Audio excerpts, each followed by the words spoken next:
Ici Héloïse, foodiste en mission pour le blog 180 degrés. Aujourd'hui, je me trouve encore dans ma série Comment on fait. Cette recette-ci, ça va être une recette de pâtes asiatiques et c'est la demande de mon chum qui aimerait savoir comment faire. Alors, pour toi chérie. On va faire toutes les étapes ensemble, de la préparation de la pâte jusqu'au laminage. On ne se rendra peut-être pas à la cuisson, mais en tout cas, on va être prêt mentalement à cette étape-là aussi. Donc, je vous présente un peu le setup.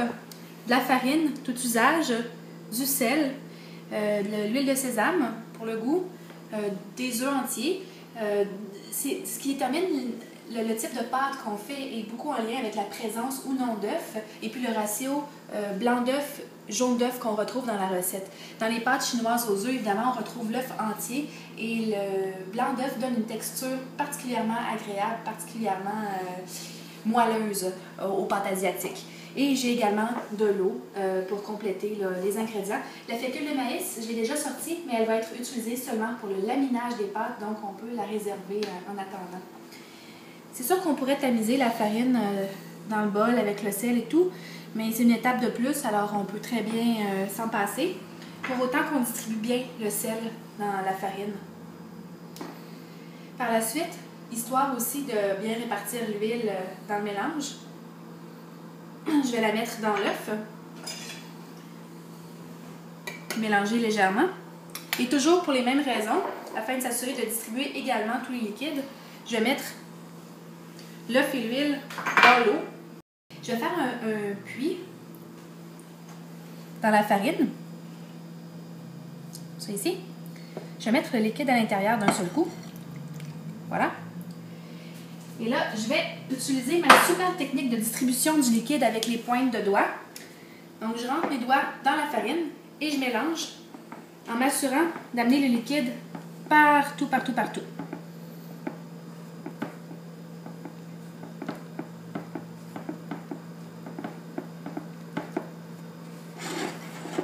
L'idée n'est pas de pétrir la pâte, mais bien de distribuer le liquide. On ne veut pas bâtir de réseau de gluten dans la préparation, parce qu'il ne s'agit pas d'un pain, mais bien de pâte. Une fois que cela est fait, on peut renverser le tout sur un comptoir propre, puis tenter d'incorporer le tout en masse uniforme. On peut pétrir très légèrement pour y parvenir.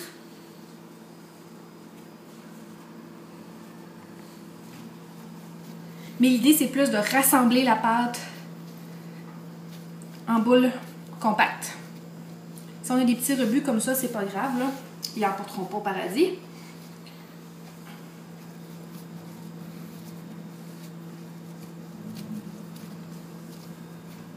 Alors voilà.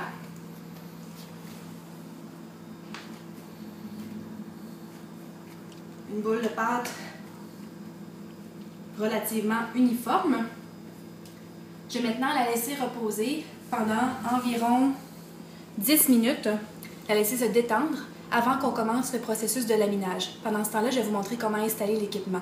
Ah, c'est vrai, on doit aussi recouvrir la boule de pâte d'un film de cellophane pour éviter qu'elle sèche pendant ce temps-là. La déshydratation se passe vraiment très rapidement. On ne veut pas que ça arrive, donc je vais aller l'emballer sur le champ.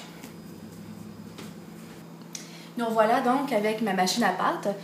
Pour ma part, il s'agit d'une machine de marque Marcato qui est très réputée dans l'industrie, mais il y a plusieurs machines à pâte qui peuvent faire l'affaire aussi. Ce qui est important quand on en achète une en magasin, c'est de s'assurer que les mécanismes sont en métal. Donc, il y a beaucoup de pression qui est exercée au niveau du levier. Donc, il faut s'assurer que cette partie-là, ici, est impérativement en métal. Par la suite, il devrait y avoir aussi deux autres morceaux avec votre machine. Un étau pour fixer votre machine sur votre surface de travail. Et puis, ça ici, c'est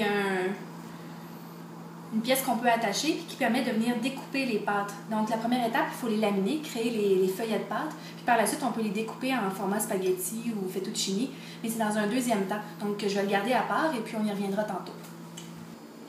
Ma machine est bien fixée au comptoir. Puis j'ai également placé la manivelle là où elle se fixe à l'intérieur de la machine. Il ne reste plus qu'à vérifier que la roulette est au setting 0, au setting de départ.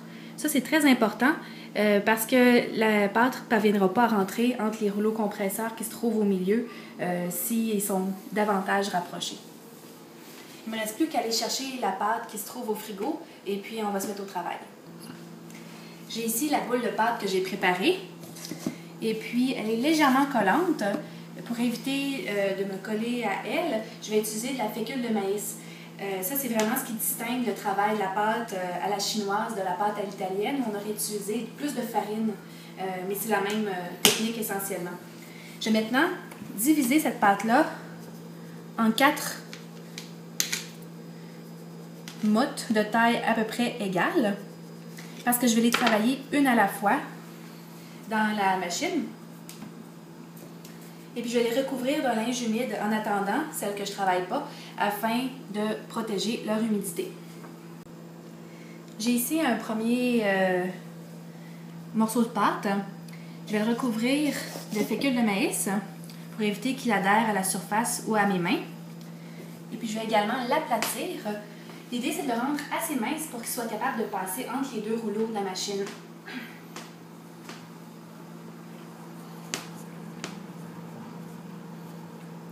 Il y a une autre étape qui est considérée comme assez importante, puis c'est celle du fraisage. On replie la pâte vers le milieu comme ça une première fois et une seconde fois avant de l'aplatir à nouveau. Donc voilà, ici on peut voir qu'on a une forme assez égale, puis le bout est assez mince. Donc on va pouvoir l'insérer dans la machine. Je vais rajouter un peu de fécule de maïs ici, là on salit bien, on en met partout. Au setting 0, je passe donc la pâte une première fois dans la machine. Je peux le faire doucement. Pas besoin de se presser. On ne produit pas pour un restaurant. La pâte sort une première fois et on va refaire le même processus de pliage en 3. Comme ça ici. Et repasser à nouveau la pâte au premier setting.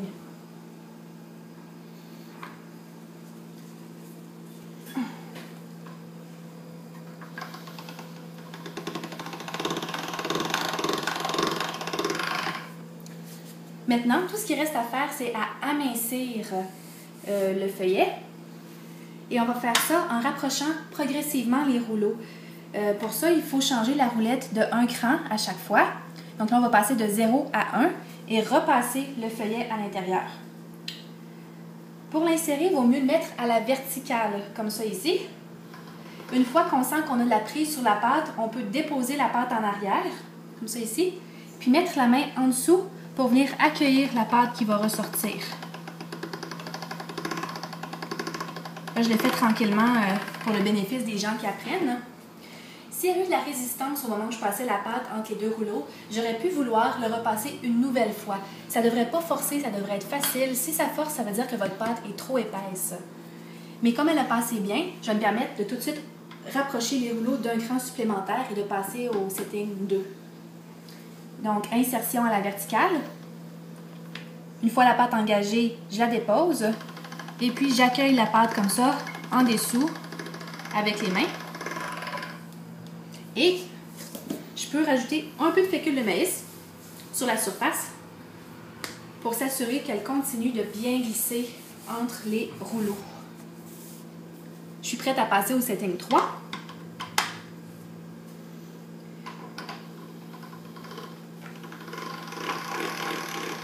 Je prends de la confiance aussi, donc je peux le faire de plus en plus rapidement, puis passer comme ça au setting 4.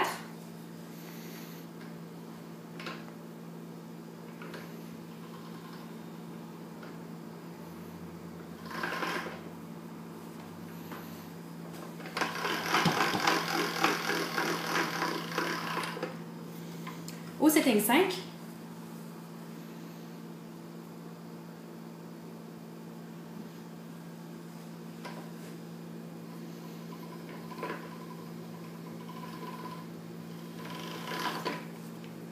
le plus difficile, c'est souvent d'insérer la pâte entre les rouleaux parce que la distance étant progressivement diminuée, ça fait vraiment pas beaucoup de marge de manœuvre pour faire passer la pâte. Setting 6. La machine se rend jusqu'au setting 9, mais nous, on n'ira pas jusqu'au setting 9 parce que c'est vraiment très mince. Moi, je connais aucune pâte classique qui soit aussi mince que ce setting-là. Au setting 6, la plupart des machines, on a déjà un sfoglia qui serait de la bonne épaisseur pour réaliser des cannelloni ou des pâtes à lasagne. On pourrait la cuire comme ça en entier ou en la coupant en deux, puis ça serait des pâtes à lasagne fraîches. Déjà, on est rendu proche d'un format qu'on connaît, qu'on reconnaît. Mais pour les pâtes asiatiques, je vais l'amener un setting plus loin, soit au setting 7, pour avoir juste la bonne texture sous la dent.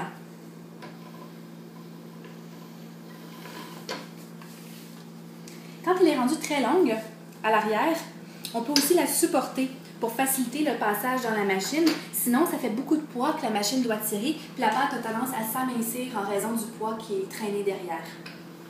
Et là, c'est sûr qu'on ne peut pas faire les deux côtés en même temps, hein? On ne peut pas tout faire à la fois.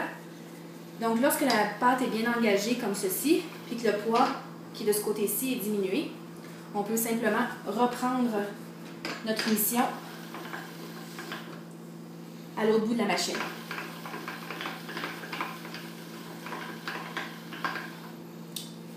Maintenant, je vais prendre cette pâte-ci, puis je dois la laisser sécher un peu pour procéder à l'étape du découpage en spaghettis chinois, si on veut. Et moi, ce que j'ai trouvé vraiment utile à la maison, c'est d'utiliser la poignée du four pour les suspendre. Comme ça, pas besoin d'un rack spécial, ça va faire le travail parfaitement. Ça va cochonner votre four aussi, mais ça fait partie du plaisir. J'ai fini de laminer mes 4 boules de pâte, mes 4 sfoglia. Maintenant, je suis dans l'attente que ces sfoglia-là sèchent un petit peu. Tant et aussi longtemps qu'ils vont être très humides. Quand je vais vouloir les découper avec cette pièce-là ici, ce qui va se passer, c'est qu'ils vont avoir tendance à recoller ensemble et à reformer un sfoglia à peine découpé. Donc, j'ai besoin de les laisser sécher un petit peu pour qu'ils puissent se diviser correctement lorsque je vais utiliser ma machine. Je vais donc d'ajouter le morceau qui va me servir à former mes spaghettis. Il ne faut pas que j'oublie de déplacer ma manivelle dans la section désirée. Comme je vais découper les spaghettis ici en haut, j'insère la manivelle dans l'endroit correspondant. Pour savoir si le sfoglia est prêt, il n'y a pas vraiment de règle absolue, c'est plus une question de senti. Moi, j'aime ça prendre l'extrémité entre mes doigts, puis toucher. Ça ne devrait pas être très humide, on devrait même sentir que c'est un peu sec et un peu cassant. En revanche, si on attend trop, on ne sera pas capable d'insérer le sfoglia dans la machine, donc on ne sera pas plus avancé. Comme ce sfoglia-là est quand même très long, puis qu'on ne peut pas se compliquer la vie à outrance, je vous propose de séparer tous vos 2 sfoglia en 2 parties égales et puis de passer qu'un seul morceau à la fois dans la machine. Donc, encore une fois ici, il suffit d'aligner la pâte avec la tranche et puis de laisser la pâte descendre. Il faut quand même tenir un peu les spaghettis pour les aider à se dégager de la machine. On peut voir ici qu'ils se séparent relativement bien les uns des autres. Comme il s'agit de nouilles chinoises, on ne les fera pas sécher à l'italienne. On va les mettre sur un plan de travail et incorporer un peu de fécule additionnelle. Et c'est la fécule qui va nous garantir, si une telle chose se peut, que les spaghettis ne colleront pas ensemble dans le futur. Quand vous allez au magasin chinois et que vous achetez des pâtes fraîches dans les barquettes, c'est un peu en fait ce que vous allez retrouver la plupart du temps. À défaut d'avoir été sans effort, le processus de préparation de nos pâtes s'est fait dans le plaisir. Maintenant, je les laisse sécher à la température de la pièce quelque temps. Je pourrais soit les entreposer dans un sac Ziploc hermétique pendant quelques jours, ou encore les faire cuire dès maintenant dans de l'eau bouillante salée pour accompagner n'importe quelle recette chinoise ou asiatique ou faire une bonne soupe aux pâtes. N'oubliez pas que c'est des pâtes fraîches, donc on garde la cuisson au minimum. Dans la simplicité, les pâtes vont faire le travail. Bon appétit!